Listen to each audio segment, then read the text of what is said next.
2022 has been a pretty interesting year so far. Lots of ups, lots of downs, lots of somewhere in the middle, lots of disappointments, lots of surprises. Let's talk about it.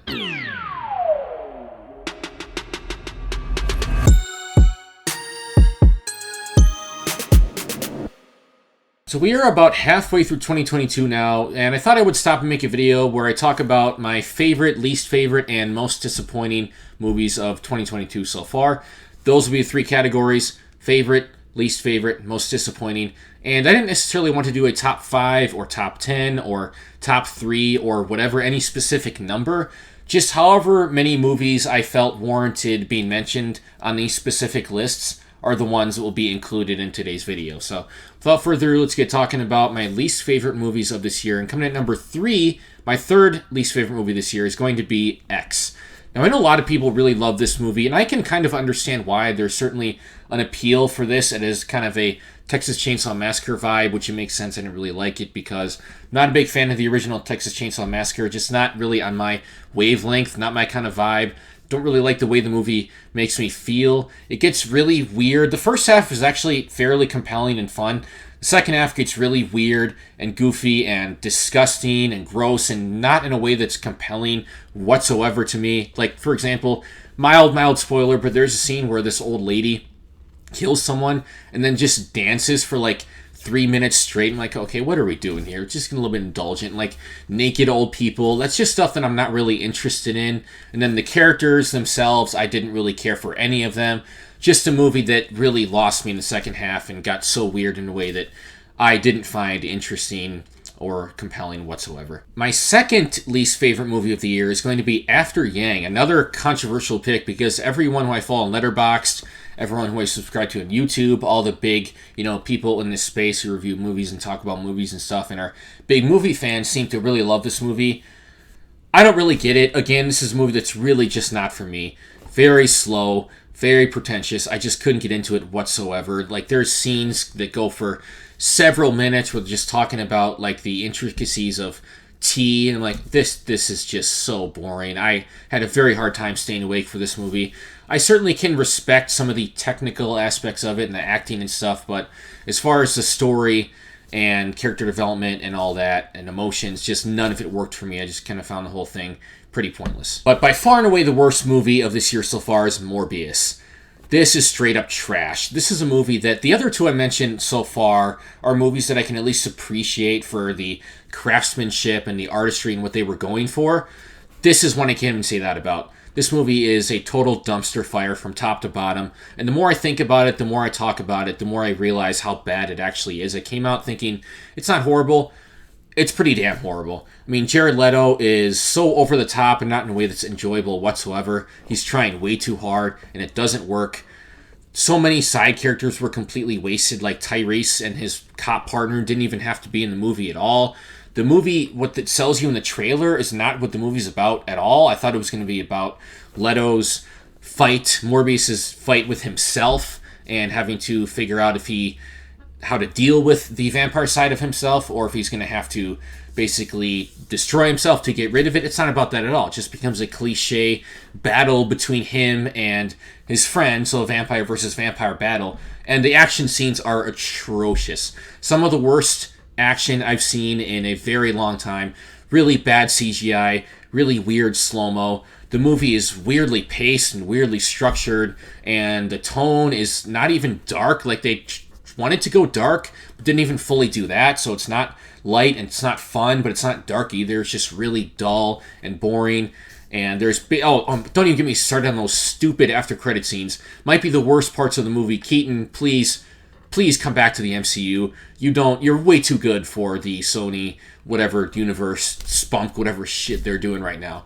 So Morbius is absolute trash. By far and away the worst movie of the year so far. Now, my second list is going to be the most disappointing movies of 2022 so far. And I have 3 of these as well. Coming in at number 3 is going to be Jurassic World Dominion. Now, I enjoyed this movie enough. It was fun. I think there's just enough in there for me to give it a positive score.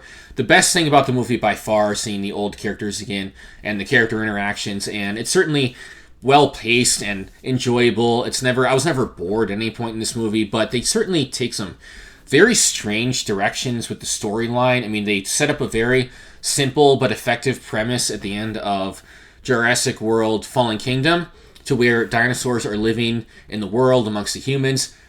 Just do that. Just focus on that. It's easy but effective. It works. That's what we wanted. And instead, they tried to focus on some of this corporate stuff and all this stuff with the locusts and everything. Didn't really understand that direction at all. There's also some pretty goofy plot holes in here.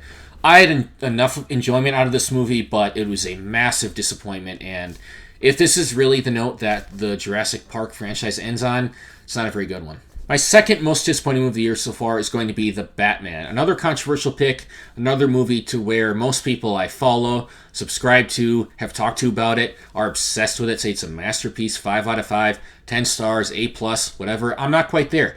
I think it's good, but for where my expectations were compared to the movie we actually got, I was quite disappointed. And there's several reasons for that. But first of all, I really like the acting. The acting was great all around. Pattinson, Zoe Kravitz, Jeffrey Wright, Paul Dano. Colin Farrell's Penguin is easily the best part of the movie for me. Completely stole the show. He completely disappears into this role. The fact that he and the makeup and prosthetics people were able to create this completely different person, to where if you didn't know it was Colin Farrell going in, you would have no idea it's him. Amazing stuff. One of the best achievements I've ever seen in a movie as far as an actor goes, a performance goes, and I can't wait to see a solo TV show. Some of the action was great. The dark tone I really liked. I really liked the detective story and kind of the Seven vibes you're getting, especially in the beginning. But the movie loses steam as it goes along for me, especially for the tacked-on fourth act that I felt completely kind of diminished what happened in the rest of the movie. It felt like the movie had crescendoed, and then it just had to add on this big battle with a bunch of faceless, nameless villains. I just didn't really care about what was going on. It wasn't very engaging to me, and just padded the runtime for no particular reason other than to have a big final battle. And on top of that, I had problems with some of the smaller stuff. Like, I didn't really like that Batman had a bomb explode right in front of his face and it barely even hurt him. I didn't like how they kind of tried to trick us with some of the Thomas Wayne stuff. I also didn't like that we didn't get the Bruce Wayne side of him, and I know a lot of people excuse that. I'm not going to go into detail about why I have a problem with that. Hopefully we see it in the next movie, but this is a movie that I thought was good, did a lot of things right, but it certainly could have been a lot better, in my opinion. I know most people thought it was great, but I was expecting a little bit more. But easily my most disappointing movie of the year so far is going to be Doctor Strange in the Multiverse of Madness. Not only is this movie the most disappointing movie of the year so far, it is easily my most disappointing MCU movie and probably the most disappointing theater experience I've ever had. Now, this movie certainly isn't bad. It's not terrible. That's why it's on this list instead of my least favorite of the year list so far. It's got a lot going for it. The visuals are great. The acting, the directing, the score, the action. I really liked some of the horror vibe they had in this movie and some of the imagery there. All of that is present throughout the entire movie. However, I have a lot of issues with it, mainly with the story and character directions. I really did not like what they did with Wanda and how that was executed, and I didn't feel it was earned. I didn't like how they completely wasted the multiverse concept. They didn't do anything interesting with that whatsoever. What a wasted opportunity.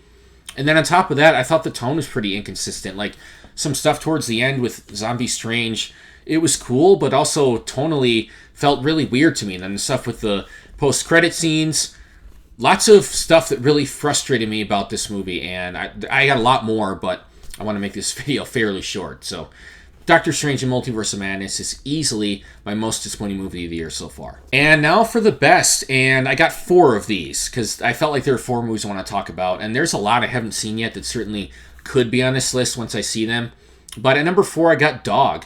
This is one I have not talked about on my channel yet. Dog was very charming. It was really sweet, and it was funny at the right moments. It's about Channing Tatum kind of having to take care of this dog who was owned by a military comrade of his who recently passed away, and it's about kind of their growing relationship. And it's nothing we haven't seen before. It's certainly not super unique or inventive. It's not going to blow your mind. But what the movie does do, it does very well.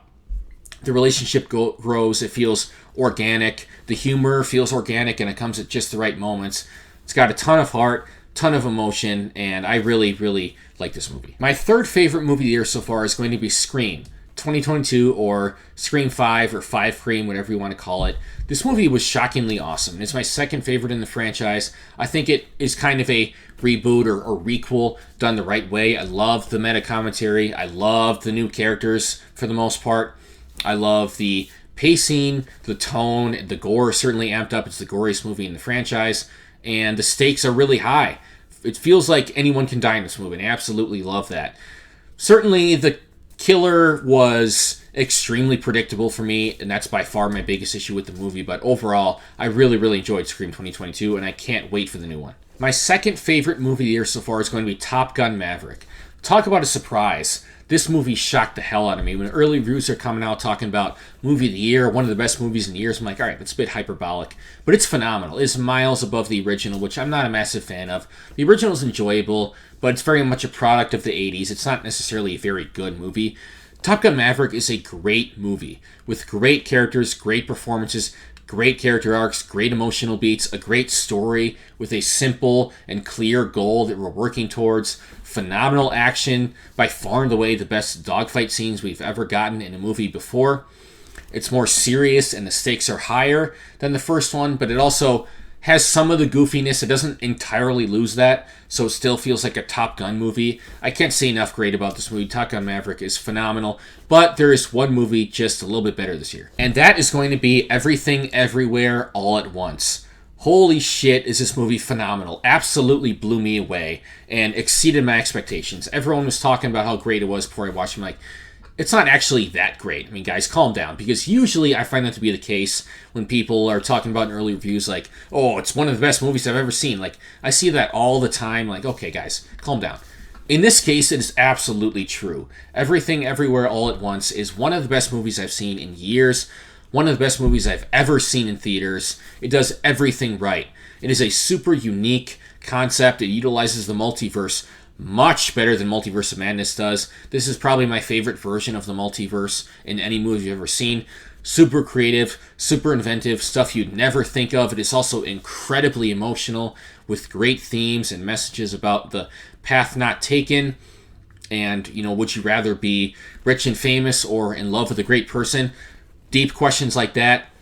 Action is awesome, and it is also one of the funniest movies I've ever seen. I don't recall laughing out loud this much in a movie before. So the fact that a movie that's this great, this emotional, this unique, this well-paced, this inventive, is also super funny. I mean, it does everything right. And all the humor, all of the action, a lot of this stuff is stuff that most people would never be able to think of.